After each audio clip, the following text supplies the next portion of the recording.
dari mata kuliah Bahasa Alam Minangkabau, jurusan Pendidikan Bahasa dan Sastra Indonesia, Fakultas Keguruan dan Ilmu Pendidikan, Universitas Bung Hatta.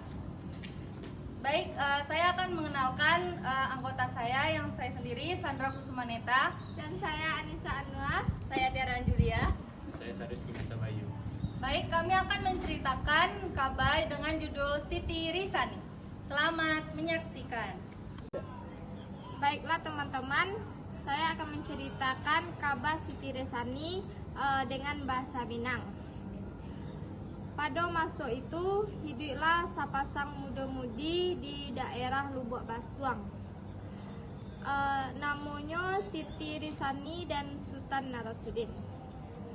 Siti Risani ko dikenal dengan citra padusi yang mempunyai keindahan, kelembutan, padusi yang kuat dan sopan santun. Siti Risani ko juga sosok perempuan Minangkabau yang taat agama.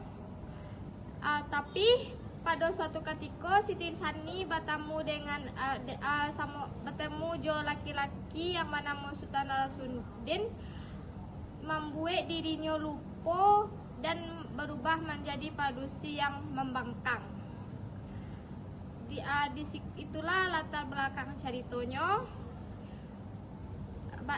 Saya akan menceritakan cerita lanjutnya.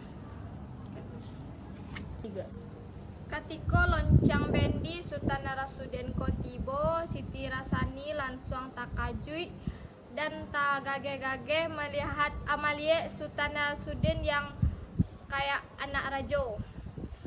Siti Risani melihat Sultan Narasudin pun ikut melihat Siti Risani. Sampai Sultan Narasudin tu ndak bisa melewati paliannya kecuali ke Siti Risani. Dan Sultan Narasudin tu bertanya ke bujang Salamai yang itu adalah bawahan dari Sultan Narasudin.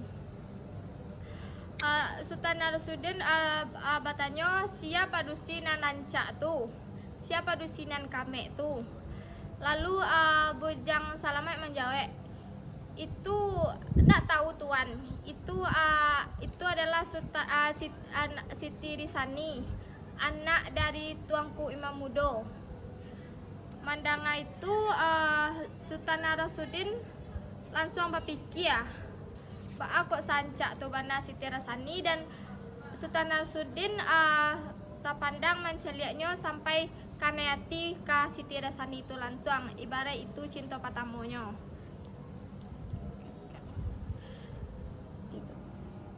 Siti Risani ko mempunyai hobinya tu main kucapi. Ketika itu kucapinya tu putih dan ini langsung bercerita ke adiknya. Soalnya ini takut amaknya berang kalau kucapi yang dimainannya itu putih. Lalu adiknya berkata, ndak ka beranggai amak doh. Biarlah adik yang membujuk amak. Lalu baru tandang hati Siti Risani ko. Ketika adiknya membujuk amaknya berkata, iyo ndak doh, lain kali jangan diulang jo. Itulah indak disangajo doh. Jadi padian selalai kata amak Siti Risani ko. Siti Risani ko mempunyai adik bernama Siti Rusina dan amaknya bernama Putih Ambon Sari. Ketika azan maghrib ala sudah, jadi keluarga Siti Risani ko makan malam. Sesudah makan malam, sesudah Siti Risani pergi ke dapur mencuci piring, lalu Siti Risani dan Siti Rusina pergi untuk lalu selanjutnya kedua orang tuanya amak japaknya mencarikan Siti Risani ko. Siti Risani ko ini adalah gadang, adalah patut untuk balaki ibaratnya. Jadi amak dan apaknya ko nio menjodohan Siti Risani ko.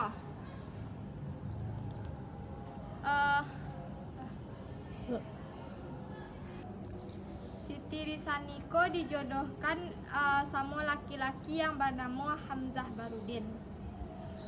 Pada masa itu, ketika Sultan Narasudin melihat sekali Siti Risani, jadi Sultan Narasudin ko ingin melihat balik. Dan Sultan Narasudin ko pai ke tampe orang bermain layang-layang, tampe duduk muda-mudi yang bernama di tampe yang bernama Baringin nan Rimbun. Di situ tampe orang main layang-layang, pokoknya di situ tampe anak muda duduk-duduk. Ketika itu Sultan Narasudin basegeh memakai baju merah jambu, memakai sarawan nan rancak, dan jarinya penuh dengan cincin. Untuk pokoknya orang mencari Sultan Narasudin ko seperti anak sultan atau seperti anak raja. Di situ Sultan Narasudin tujuannya hanya cie, yaitu untuk mencari Siti Risani. Sultan Narasudin ko baharok basobok Siti Risani balik, dan Siti Risani pun mode itu pula. Siti Risani pun maklah mencari Sultan Narasudin ko ibaratnya cinta pertamanya pula. Langsung kanayati ke Sultan Narasudin, dan keduanya itu saling mencintai. Ketika itulah mereka sobok dan saling memandang-mandang ciek dan ciek. Nah, ketika Siti Risani ko tahu inyo kadijodohan sama Hamzah Barudin, inyo lalu mengaban Sultan Narasudin kalau inyo dijodohkan oleh keluarganya sama Hamzah Barudin. Ketika mandanga itu, Sultan Narasudin ko baniye untuk membawa Siti Risani ko lari dari kampungnya. Saat ketika malam, tibalah malam hari di mana orang lama lalok.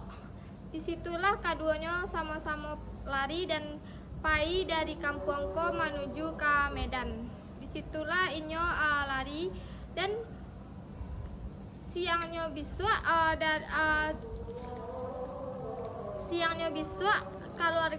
keluarga dari Hamzah Barudin pai untuk menemui Siti Risani ko, ibaratnya pai malam marinya. Lalu disitulah orang sadolahnya tahu, sakampungnya tahu, dan eboh ketika itu Siti Risani ko hilang. Kiranya Siti Risani ko dibawa lari oleh kekasihnya Sultan Narasudin. Jadi setelahnya kabur dari rumah pada malam tuh, inyo kabur melalui bus arah ke Medan. Jadi setelahnya sampai di Medan ko, si Siti Risani jo Sultan Narasudin ko nyo nikah di situ. Jadi selama nyo nikah di situ, si Sultan Narasudin ko sambil mencari kerajo, banyaknya melamar kerajo di Medan, tapi banyak juga ditolak. Walaupun si Sultan Narasudin ko kayo, inyo di rantau tuh bakal cukuian sama si Siti Risani ko. Jadi setelah lama hidup susah, akhirnya si Sultan Narasudin ko ala dapet kerajo di kantua gudang BPM sebagai karani gudang. Dan si Sultan tarimo piti persekot sebanyak 200 untuk membeli pakake rumah. Jadi senanglah ti Siti Risani ko langsung nyopai membeli barang-barang untuk nyo pindah ke kontrakan. Dari pertama nyo sewa, nyo pindah ke kontrakan. Ala cukupnya mengeliling kota Medan. Langsung nyo bakame pada masa itu. Lalu dibayar sewa kamar yang alun tak bayar. Habis hari baganti bulan, ala 6 bulan lamonyo hidup Siti Risani sama Sultan Narasudin ko rukun dan damai. Amanatnya, kita harus menjalin komunikasi yang baik antara orang tua dan anak-anak kita. Karena sebagai orang tua kita harus tahu dan harus menghargai keputusan keputusan dari anak-anak kita, dan juga kita sebagai anak kita harus menghormati dan mematuhi segala peraturan dari orang tua kita. Dan ini juga bermanfaat bagi muda-mudi sekarang yang jika ingin melanjutkan ke jenjang yang lebih serius, yaitu pernikahan.